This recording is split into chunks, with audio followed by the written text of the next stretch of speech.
नमस्कार सभी साथियों का हार्दिक स्वागत है आपके अपने YouTube चैनल सनी एजुकेशन पर। तो जल्दी से सभी साथी लाइव जुड़ जाओ। उसके बाद में अपने शुरू करते हैं आज का बहुत ही महत्वपूर्ण प्रश्नों का वीडियो। आज का जो हमारा टॉपिक है वो है क्रियात्मक अनुसंधान। बहुत ही महत्वपूर्ण टॉपिक है। इस टॉपिक से हर बार एग्जाम के अंदर 1 या 2 प्रश्न जरूर पूछे जाते हैं। अब की बार एग्जाम के अंदर यदि इस टॉपिक से प्रश्न आता है तो वो प्रश्न इस वीडियो के अंदर जो प्रश्न लिए गए हैं उन प्रश्नों से बाहर नहीं होगा। तो सभी साथी जल्दी से जुड़ जाओ और वीडियो के लिंक को ज़्यादा से ज़्यादा अपने मित्रों में शेयर कर दो ताकि इन प्रश्नों का सबको फायदा हो सके। तो शुरू करते हैं। आपके सामने आज के इस वीडियो का पहला प्रश्न है कि अनुसंधान के प्रकार है। तो अनुसंधान के कितने प्रकार है आपके सामने? पहला ऑप्शन है क्रियात्मक अनुसंधान, 2 नंबर है मौलिक अनुसंधान और 3 नंबर है उपरोक्त दोनों और 4 नंबर है इनमें से कोई नहीं। जल्दी से बता दो कि अनुसंधान के प्रकार है कितने प्रकार है आपके सामने? पहला ऑप्शन है क्रियात्मक अनुसंधान, 2 नंबर है मौलिक अनुसंधान, 3 नंबर है उपरोक्त दोनों और 4 नंबर है इनमें से कोई नहीं। जल्दी से बताएं सभी साथी। तो इसके अंदर आपके सामने जो 3 नंबर ऑप्शन दे रखा है वो सही हो जाएगा।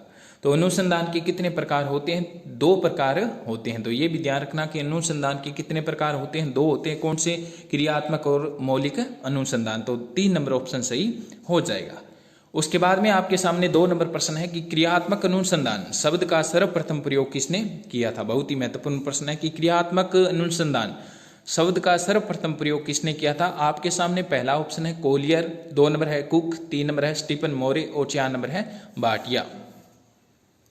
जल्दी से बताएं सभी साथी। बहुत ही महत्वपूर्ण प्रश्न है कि क्रियात्मक अनुसंधान शब्द का सर्वप्रथम प्रयोग किसने किया था?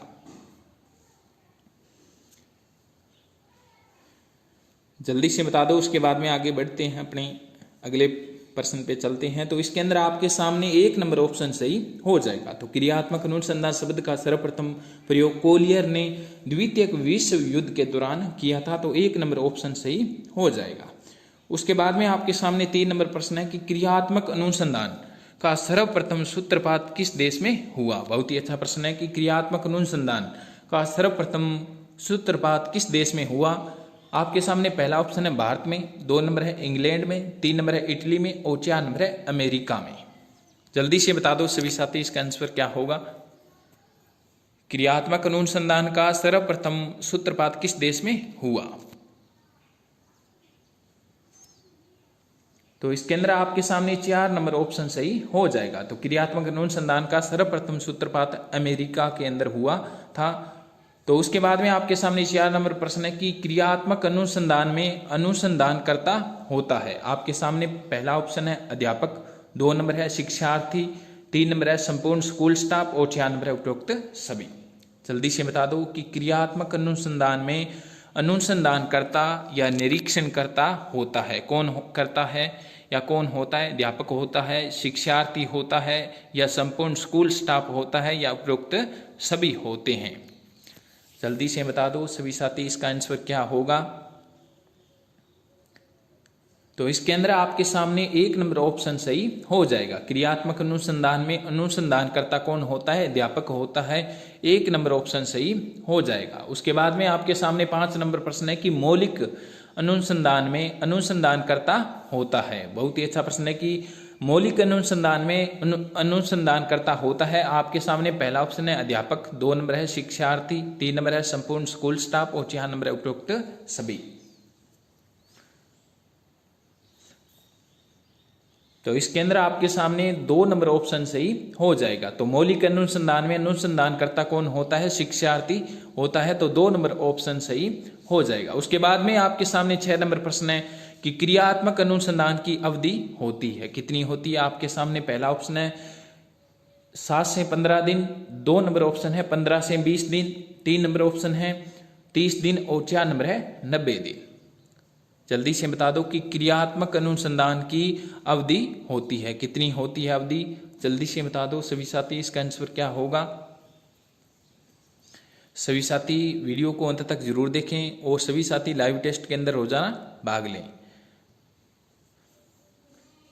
इसके अंदर आपके सामने 1 नंबर ऑप्शन सही हो जाएगा। क्रियात्मक अनुसंधान की अवधि कितनी होती है? 7 से लेके 15 दिन तक होती है, तो 1 नंबर ऑप्शन सही हो जाएगा। उसके बाद में आपके सामने 7 नंबर प्रश्न है कि क्रियात्मक अनुसंधान में कार्यकर्ता किस विधि से अपनी समस्याओं का अध्ययन, अपने निर्णय और क्रियाओं में निर्देशन, सुधार और मूल्यांकन करते हैं। बहुत ही महत्वपूर्ण प्रश्न है आपके सामने कि क्रियात्मक अनुसंधान में कार्यकर्ता किस विधि से अपनी समस्याओं का अध्ययन, अपने निर्णय और क्रियाओं में निर्देशन, सुधार और मूल्यांकन करते हैं। आपके सामने पहला ऑप्शन है वैज्ञानिक विधि, 2 नंबर है व्याख्यान विधि से, 3 नंबर है तार्किक विधि से और 4 नंबर है उपरोक्त सभी से।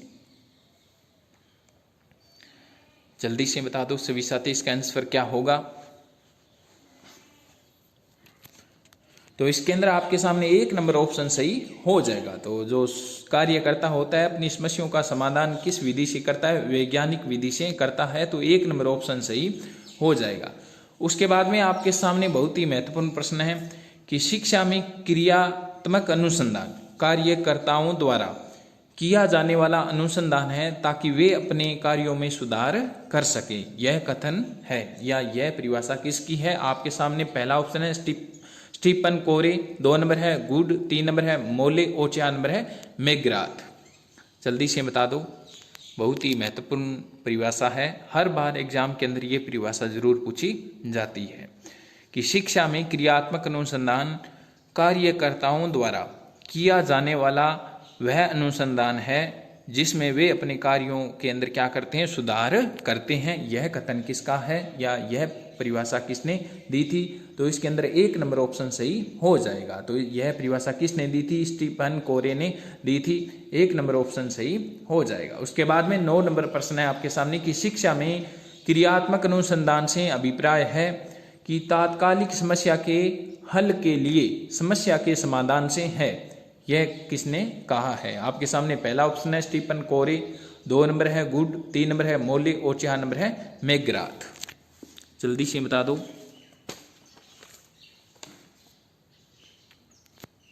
तो इसके अंदर आपके सामने 3 नंबर ऑप्शन सही हो जाएगा। शिक्षा में क्रियात्मक अनुसंधान से अभिप्राय है तात्कालिक समस्या के हल के लिए समस्या के समाधान से हैं, तो 3 नंबर ऑप्शन सही हो जाएगा। यह किसने कहा था, मोले ने परिभाषा दी है। उसके बाद में आपके सामने 10 नंबर प्रश्न है कि भारत में सर्वप्रथम हिंदी में 1965 में शिक्षा में क्रियात्मक अनुसंधान पुस्तक की रचना की थी, किसने की थी। आपके सामने पहला ऑप्शन है कामता प्रसाद पांडे ने, 2 नंबर है भाटिया ने, 3 नंबर है राइस ने और 4 नंबर है श्री अरविंदो ने। जल्दी से बता दो कि भारत में सर्वप्रथम हिंदी में 1965 में शिक्षा में क्रियात्मक अनुसंधान पुस्तक की रचना किसने की थी। बहुत ही महत्वपूर्ण प्रश्न है और ये प्रश्न टेट के अंदर पूछा भी जा चुका है। तो इसके अंदर आपके सामने 1 नंबर ऑप्शन सही हो जाएगा। तो भारत के अंदर सर्वप्रथम हिंदी में 1965 के अंदर क्रियात्मक शिक्षा में क्रियात्मक अनुसंधान पुस्तक की रचना किसने की थी, कामता प्रसाद पांडे ने की थी। उसके बाद में आपके सामने 11 नंबर प्रश्न की किसके अनुसार क्रियात्मक अनुसंधान का अर्थ है विद्यालय की समस्त क्रियाओं की उन्नति करना। बहुत ही अच्छा प्रश्न है आपके सामने कि किसके अनुसार क्रियात्मक अनुसंधान का अर्थ है कि विद्यालय की समस्त क्रियाओं की उन्नति करना, विद्यालय की जितनी भी क्रियाएं होती है उनकी उन्नति करना। आपके सामने पहला ऑप्शन है राइट, 2 नंबर है कोरे, 3 नंबर है वेस्ट और 4 नंबर है नन। जल्दी से बता दो। तो इसके अंदर आपके सामने 3 नंबर ऑप्शन सही हो जाएगा। वेस्ट कहते हैं कि क्रियात्मक अनुसंधान का अर्थ है कि विद्यालय की जितनी भी क्रियाएं हैं, समस्त जो क्रियाएं हैं उनके अंदर उन्नति करना, तो 3 नंबर ऑप्शन सही हो जाएगा। उसके बाद में 12 नंबर प्रश्न है आपके सामने कि NCERT द्वारा भारत में क्रियात्मक अनुसंधान की प्रथम पुस्तक रिसर्च इन एजुकेशन की रचना कब की गई। बहुत ही अच्छा प्रश्न है कि NCERT द्वारा भारत में क्रियात्मक अनुसंधान की प्रथम पुस्तक रिसर्च इन एजुकेशन की रचना कब की गई। आपके सामने पहला ऑप्शन है 1961, 2 नंबर है 1962, 3 नंबर है 1964 और 4 नंबर है 1965।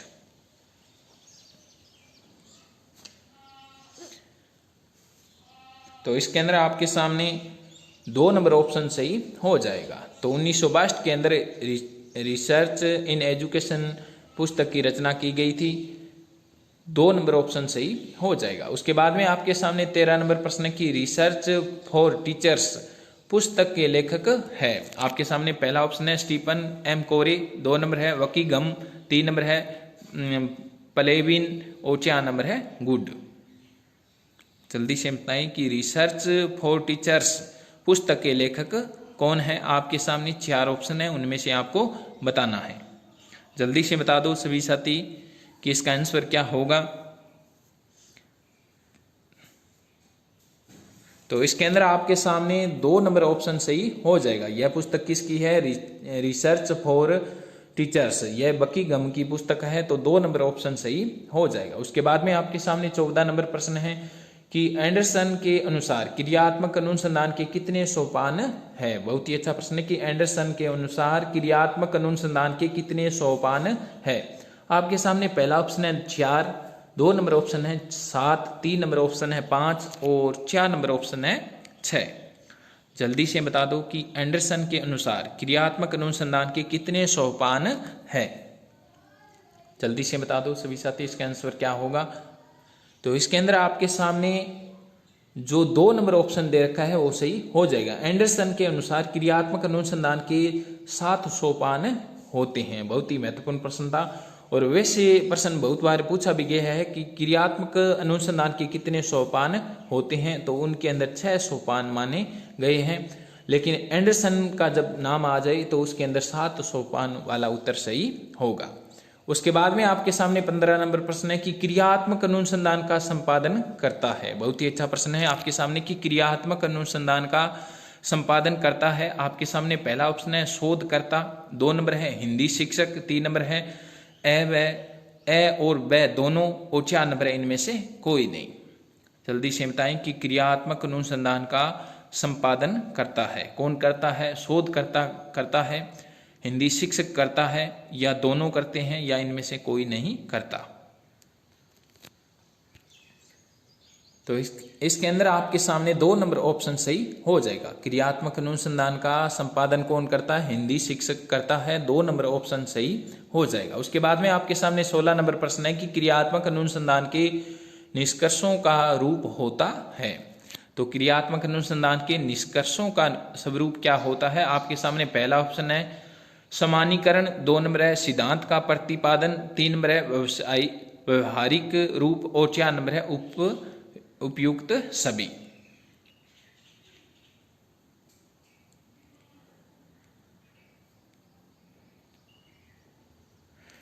क्रियात्मक अनुसंधान के निष्कर्षों का रूप होता है, तो इसके अंदर आपके सामने 3 नंबर ऑप्शन सही हो जाएगा।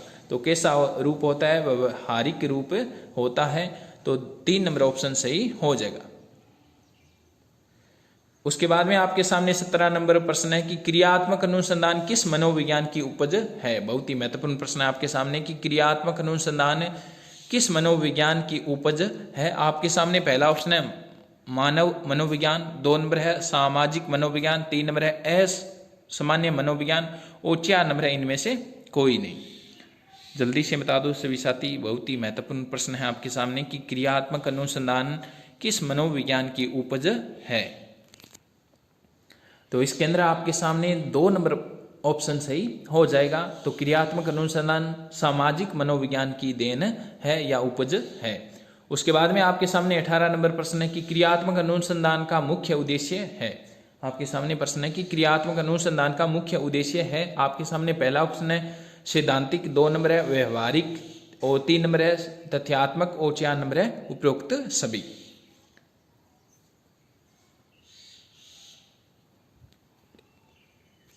जल्दी से बताएं कि क्रियात्मक अनुसंधान का मुख्य उद्देश्य है। आपके सामने 4 ऑप्शन है, उनमें से बताना है। तो क्रियात्मक अनुसंधान का मुख्य उद्देश्य क्या होता है? व्यवहारिक होता है, तो इसके अंदर 2 नंबर ऑप्शन सही हो जाएगा। उसके बाद में आपके सामने 19 नंबर प्रश्न है कि क्रियात्मक अनुसंधान सीमित होता है। आपके सामने पहला ऑप्शन है विद्यार्थी तक, 2 नंबर है विद्यालय तक, 3 नंबर है मोहल्ले तक और 4 नंबर है समाज तक। जल्दी से बताएं कि क्रियात्मक अनुसंधान सीमित होता है, किसके सीमित होता है? विद्यार्थी तक होता है, विद्यालय तक होता है, मोहल्ले तक होता है या समाज तक होता है। जल्दी से बता दो।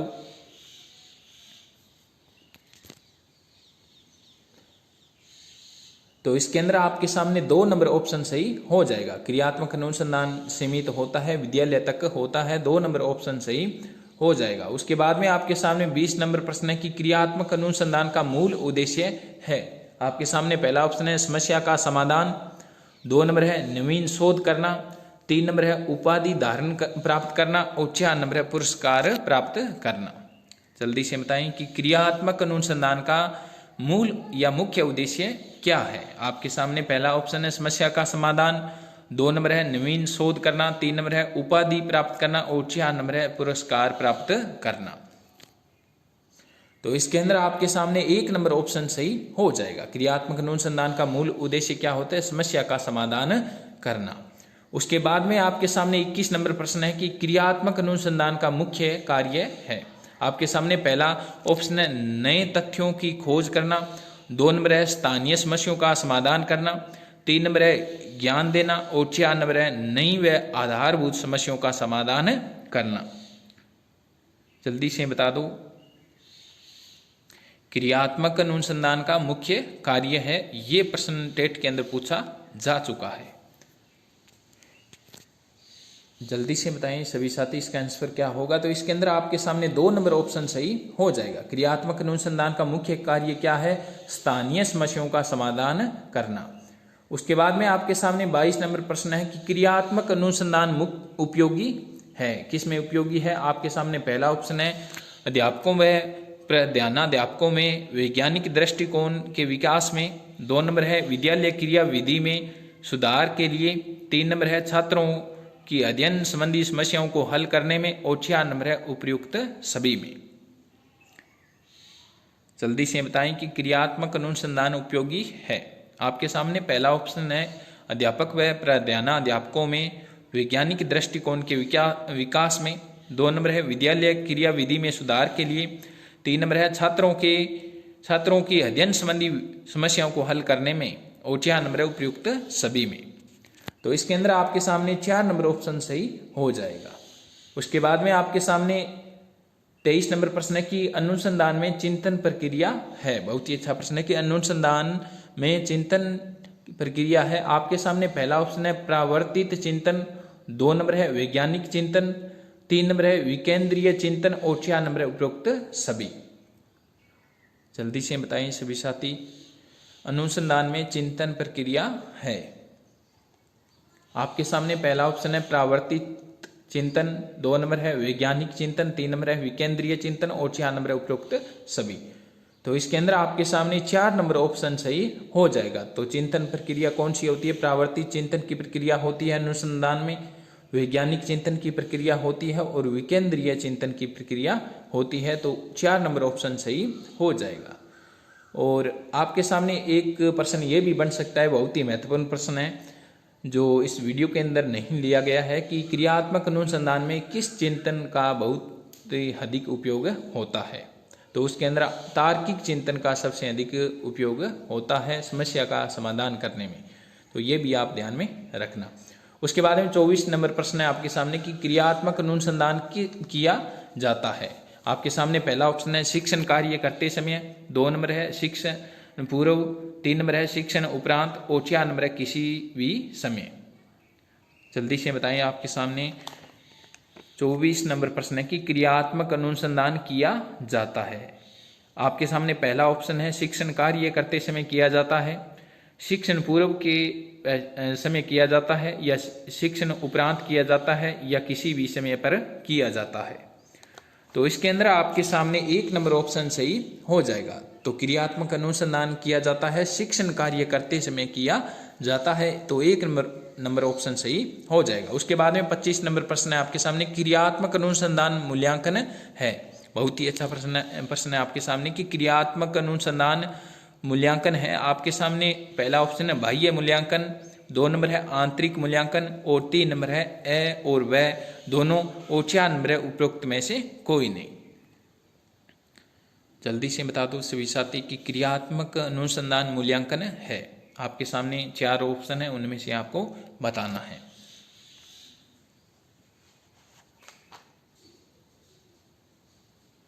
तो इसके अंदर आपके सामने 3 नंबर ऑप्शन सही हो जाएगा। तो क्रियात्मक अनुसंधान मूल्यांकन है, बाह्य मूल्यांकन और आंतरिक दोनों मूल्यांकन है, तो 3 नंबर ऑप्शन सही हो जाएगा। उसके बाद में 26 नंबर प्रश्न है आपके सामने, क्रियात्मक अनुसंधान के प्रवर्तक है।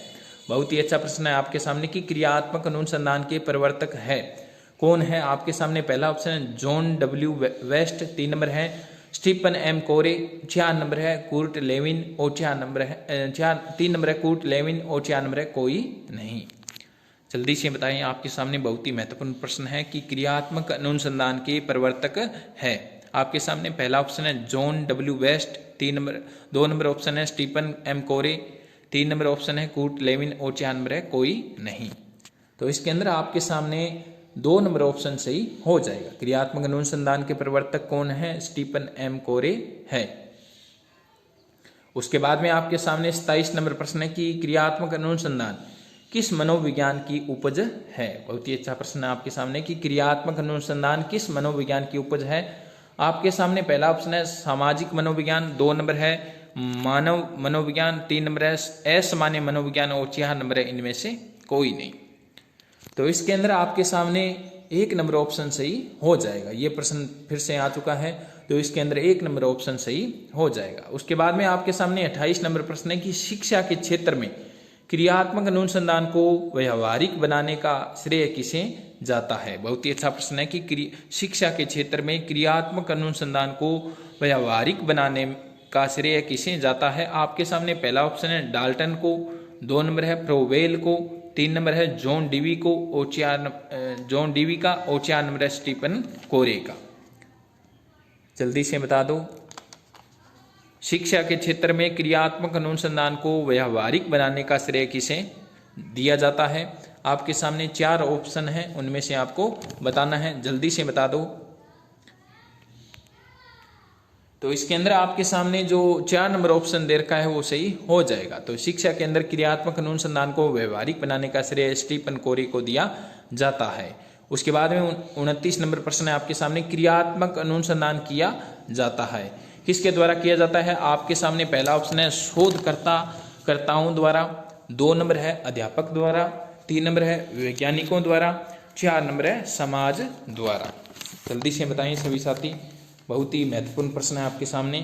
क्रियात्मक अनुसंधान किया जाता है किसके द्वारा किया जाता है। आपके सामने 4 ऑप्शन है, उनमें से आपको बताना है। तो इसके अंदर आपके सामने 2 नंबर ऑप्शन सही हो जाएगा। क्रियात्मक अनुसंधान अध्यापक द्वारा किया जाता है।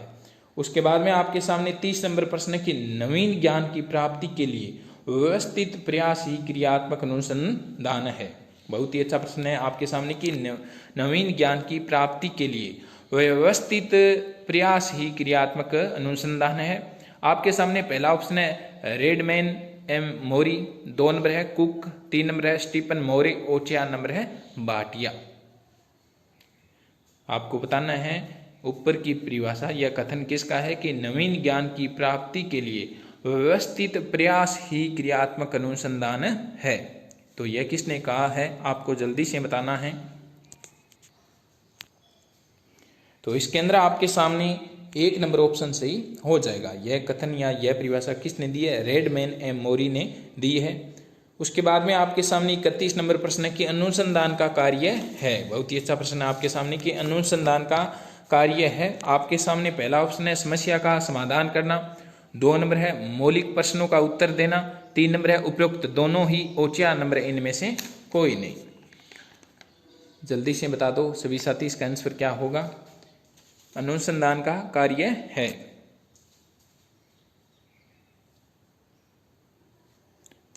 तो इसके अंदर आपके सामने 3 नंबर ऑप्शन सही हो जाएगा। अनुसंधान का कार्य क्या होता है, समस्या का समाधान करना और मौलिक प्रश्नों का उत्तर देना। तो 3 नंबर ऑप्शन सही हो जाएगा। उसके बाद में आपके सामने 32 नंबर प्रश्न है कि शिक्षा अनुसंधान का उद्देश्य है। बहुत ही अच्छा प्रश्न है आपके सामने कि शिक्षा अनुसंधान का उद्देश्य है। आपके सामने पहला ऑप्शन है नए तथ्यों की खोज करना, 2 नंबर है सत्य का प्रतिपादन, यहाँ पे है सत्य का प्रतिपादन, 3 नंबर है सिद्धांतों का प्रतिपादन करना और 4 नंबर है उपरोक्त सभी। तो जल्दी से बताएं सभी साथी कि शिक्षा अनुसंधान का उद्देश्य है। क्या उद्देश्य है? आपके सामने पहला ऑप्शन है नए तथ्यों की खोज करना, 2 नंबर है सत्य का प्रतिपादन, 3 नंबर है सिद्धांतों का प्रतिपादन करना और 4 नंबर उपरोक्त सभी। जल्दी से बता दो कि शिक्षा अनुसंधान का उद्देश्य क्या है। तो इसके अंदर आपके सामने 4 नंबर ऑप्शन आपका सही हो जाएगा।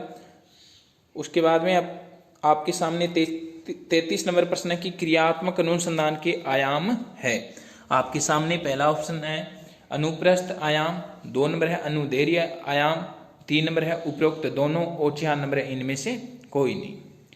तो जल्दी से बता दो कि क्रियात्मक अनुसंधान के आयाम है।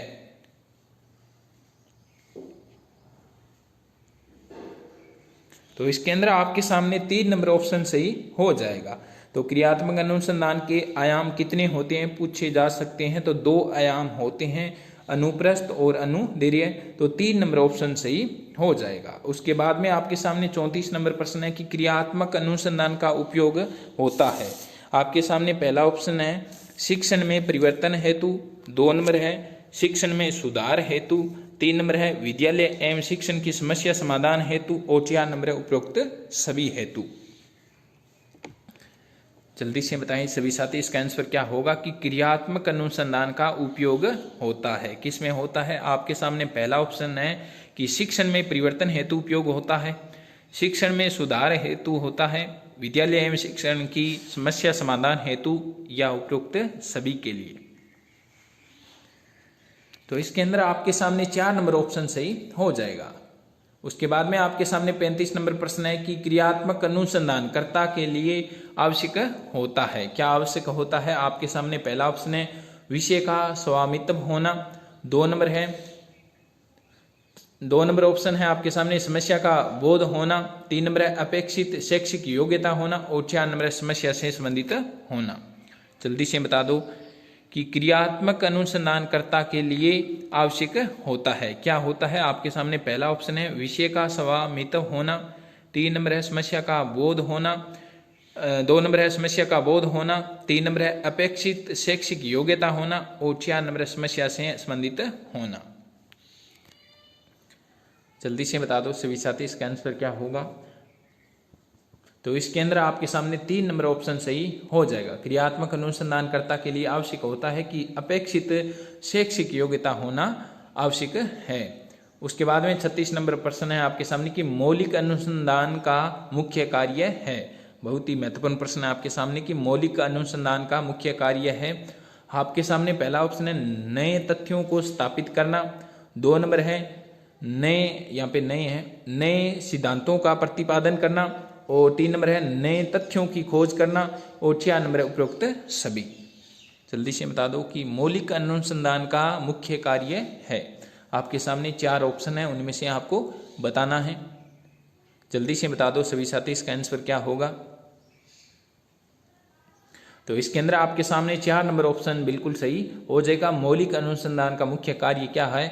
नए तथ्यों को स्थापित करने में इसका उपयोग किया जाता है, नए सिद्धांतों का प्रतिपादन करने में और नए तथ्यों की खोज करने में इसका मुख्य कार्य है। तो 4 नंबर ऑप्शन सही हो जाएगा। उसके बाद में आपके सामने 37 नंबर प्रश्न है कि क्रियात्मक अनुसंधान का महत्व नहीं है। बहुत ही अच्छा प्रश्न है कि क्रियात्मक अनुसंधान का महत्व नहीं है। आपके सामने पहला ऑप्शन है विद्यालय तथा कक्षा शिक्षण की कार्य प्रणाली में सुधार करना, 2 नंबर है एक समय में एक ही परिकल्पना का सत्यापन, 3 नंबर है समस्या के समाधान का रूप आदर्श होता है और 4 नंबर है शिक्षक कार्य कुशलता का अवसर मिलता है। जल्दी से बताएं क्रियात्मक अनुसंधान का महत्व नहीं है। कौन सा महत्व नहीं है? जल्दी से आपको बताना है। तो इसके अंदर आपके सामने 3 नंबर ऑप्शन सही हो जाएगा। समस्या के समाधान का रूप आदर्श होता है, वो ऑप्शन सही हो जाएगा। उसके बाद में आपके सामने 38 नंबर प्रश्न की शिक्षा अनुसंधान के 4 स्तरों में से सर्वाधिक उच्च स्तर है। बहुत ही अच्छा प्रश्न है और टेट के अंदर पूछा भी जा चुका है कि शिक्षा अनुसंधान के 4 सत्रों में से सर्वाधिक उच्च स्तर है। आपके सामने पहला ऑप्शन है पद्धतों का संकलन, 2 नंबर है आंतरिक वैधता, 3 नंबर है बाह्य वैधता और 4 नंबर है सैद्धांतिक अनुसंधान। जल्दी से बताएं सभी साथी इसका आंसर क्या होगा। शिक्षा अनुसंधान के 4 स्तरों में से सर्वाधिक उच्च स्तर है। कौन सा स्तर सर्वाधिक उच्च है शिक्षा अनुसंधान के 4 स्तरों में से, आपको बताना है। आपके सामने 4 ऑप्शन है, जल्दी से बताएं। तो इसके अंदर आपके सामने 4 नंबर ऑप्शन सही हो जाएगा। तो सैद्धांतिक अनुसंधान सर्वाधिक उच्च स्तर है, तो 4 नंबर ऑप्शन सही हो जाएगा। उसके बाद में आपके सामने 39 नंबर प्रश्न है कि क्रियात्मक अनुसंधान प्रत्यय का उत्पत्ति स्रोत है। बहुत ही अच्छा प्रश्न है कि क्रियात्मक अनुसंधान प्रत्यय का उत्पत्ति स्रोत है। आपके सामने पहला ऑप्शन है आधुनिक मानव व्यवस्था सिद्धांत, 2 नंबर है मानव सभ्यता सिद्धांत, 3 नंबर है प्राचीन मानव व्यवस्था सिद्धांत और 4 नंबर है इनमें से कोई नहीं। जल्दी से बताएं सभी साथी, जो क्रियात्मक अनुसंधान है उसकी उत्पत्ति कहाँ से हुई है। आपके सामने पहला ऑप्शन है आधुनिक मानव व्यवस्था सिद्धांत, 2 नंबर है मानव सभ्यता सिद्धांत, 3 नंबर है प्राचीन मानव व्यवस्था सिद्धांत और 4 नंबर है इनमें से कोई नहीं। जल्दी से बता दो सभी साथी। तो इसके अंदर आपके सामने 1 नंबर ऑप्शन सही हो जाएगा। आधुनिक मानव व्यवस्था सिद्धांत से क्रियात्मक अनुसंधान प्रत्यय का उद्गम हुआ है, 1 नंबर ऑप्शन सही हो जाएगा। उसके बाद में आपके सामने 40 नंबर प्रश्न है कि किस सामाजिक मनोवैज्ञानिक ने अपने क्षेत्रीय सिद्धांत में क्रियात्मक अनुसंधान के संकेत दिए। बहुत ही अच्छा प्रश्न है कि किस सामाजिक मनोवैज्ञानिक ने अपने क्षेत्रीय सिद्धांत में क्रियात्मक अनुसंधान के संकेत दिए। आपके सामने पहला ऑप्शन है पावलोव, 2 नंबर है राइट, 3 नंबर है रूसो और 4 नंबर है कुर्ट लेविन। जल्दी से बता दो सभी साथी कि किस सामाजिक मनोवैज्ञानिक ने अपने क्षेत्रीय सिद्धांत में क्रियात्मक अनुसंधान के संकेत दिए। आपके सामने 4 ऑप्शन है, उनमें से आपको बताना है। तो इसके अंदर आपके सामने 4 नंबर ऑप्शन सही हो जाएगा। कुर्ट लेविन ने अपने क्षेत्रीय सिद्धांत के अंदर, ये सिद्धांत किसने दिया था, क्षेत्रीय कुर्ट लेविन ने दिया था, तो उसके अंदर उन्होंने क्रियात्मक अनुसंधान के संकेत दिए थे। उसके बाद में आपके सामने 41 नंबर प्रश्न है कि क्रियात्मक अनुसंधान का अंतिम चरण है। आपके सामने पहला ऑप्शन है पहचानना, 2 नंबर है परिकल्पना, 3 नंबर है परिभाषा और 4 नंबर है निष्कर्ष। जल्दी से बता दो सभी साथी इसका आंसर क्या होगा। आज की इस वीडियो के अंदर 50 महत्वपूर्ण प्रश्नों को लिया गया है, तो सभी साथी वीडियो को ज़्यादा से ज़्यादा अपने मित्रों में शेयर करें, क्योंकि इस टॉपिक से 1 या 2 प्रश्न जरूर पूछे जाते हैं। तो क्रियात्मक अनुसंधान का अंतिम चरण है। आपके सामने पहला ऑप्शन है पहचानना, 2 नंबर है परिकल्पना, 3 नंबर है परिभाषा और 4 नंबर है निष्कर्ष। तो इसके अंदर आपके सामने 4 नंबर ऑप्शन सही हो जाएगा। क्रियात्मक अनुसंधान का अंतिम चरण कौन सा होता है, निष्कर्ष होता है, तो 4 नंबर ऑप्शन सही हो जाएगा। उसके बाद में आपके सामने 42 नंबर प्रश्न है कि क्रियात्मक अनुसंधान का अंतिम सोपान है। आपके सामने पहला ऑप्शन है समस्या का चयन, 2 नंबर है तथ्यों का संग्रह, 3 नंबर है दूसरों को परिणामों की सूचना देना और 4 नंबर है योजना का क्रियान्वयन। जल्दी से बताएं क्रियात्मक अनुसंधान का अंतिम सोपान कौन सा है।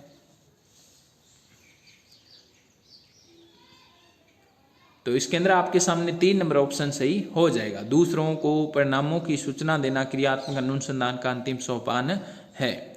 उसके बाद में आपके सामने 43 नंबर प्रश्न है कि क्रियात्मक अनुसंधान से हल की जा सकती है। बहुत ही अच्छा प्रश्न है आपके सामने कि क्रियात्मक अनुसंधान से हल की जा सकती है। आपके सामने पहला ऑप्शन है पर्यावरण प्रदूषण की समस्या को, 2 नंबर है समाज की बुराइयों को, 3 नंबर है बालक में झगड़े की बुराइयां और 4 नंबर है उपरोक्त सभी को। जल्दी से बताएं कि क्रियात्मक अनुसंधान के द्वारा किस चीज को हल किया जा सकता है। क्या पर्यावरण प्रदूषण की समस्या को हल किया जा सकता है, क्या समाज की जो बुराइयां हैं उनको हल किया जा सकता है, क्या बालकों में झगड़े की जो बुराइयां होती हैं उनको हल किया जा सकता है, क्या इन सभी को हल किया जा सकता है। तो इसके अंदर आपके सामने 4 नंबर ऑप्शन सही हो जाएगा। उसके बाद में आपके सामने 44 नंबर प्रश्न है कि क्रियात्मक अनुसंधान शिक्षा जगत में कब प्रतिष्ठित हुआ। बहुत ही अच्छा प्रश्न है आपके सामने कि क्रियात्मक अनुसंधान शिक्षा जगत में कब प्रतिष्ठित हुआ। आपके सामने पहला ऑप्शन है 1948 में, 2 नंबर ऑप्शन है आपके सामने 1953 में, 3 नंबर ऑप्शन है 1945 में और 4 नंबर है 1955 में। जल्दी से सभी साथी इसका आंसर बताएं कि क्रियात्मक अनुसंधान किस वर्ष शिक्षा जगत में प्रतिष्ठित हुआ था।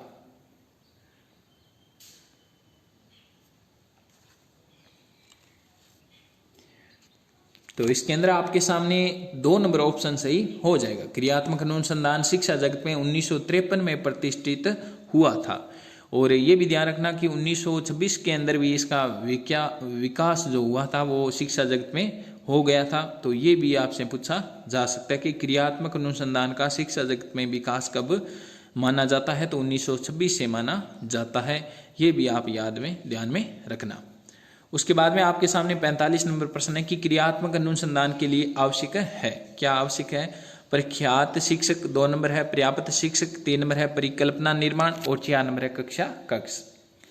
आपके सामने 45 नंबर प्रश्न है कि क्रियात्मक अनुसंधान के लिए आवश्यक है, क्या चीज आवश्यक है?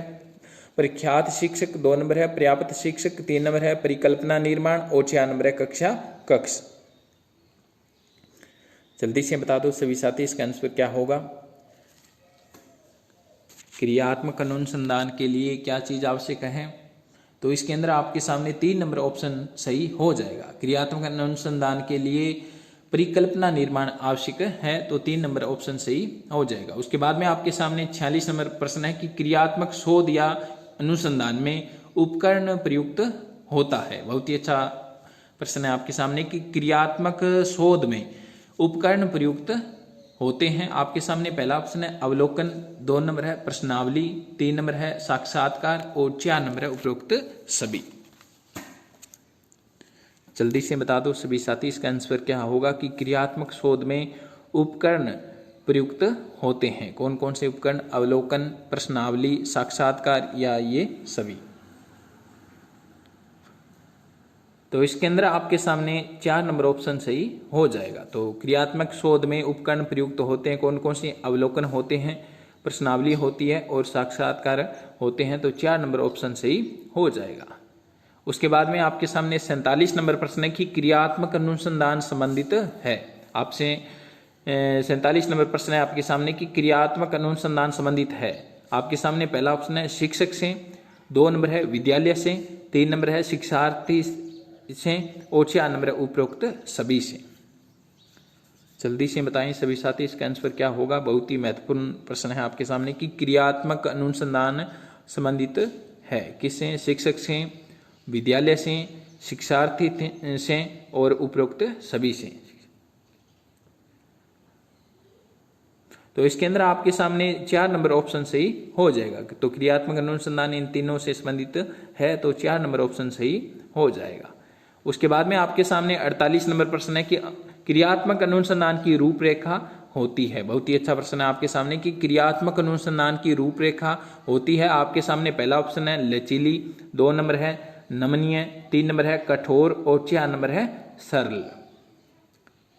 जल्दी से बताएं। बहुत ही अच्छा प्रश्न है आपके सामने कि क्रियात्मक अनुसंधान की रूपरेखा होती है, कैसी होती है? लचीली होती है, नमनीय होती है, कठोर होती है या सरल होती है।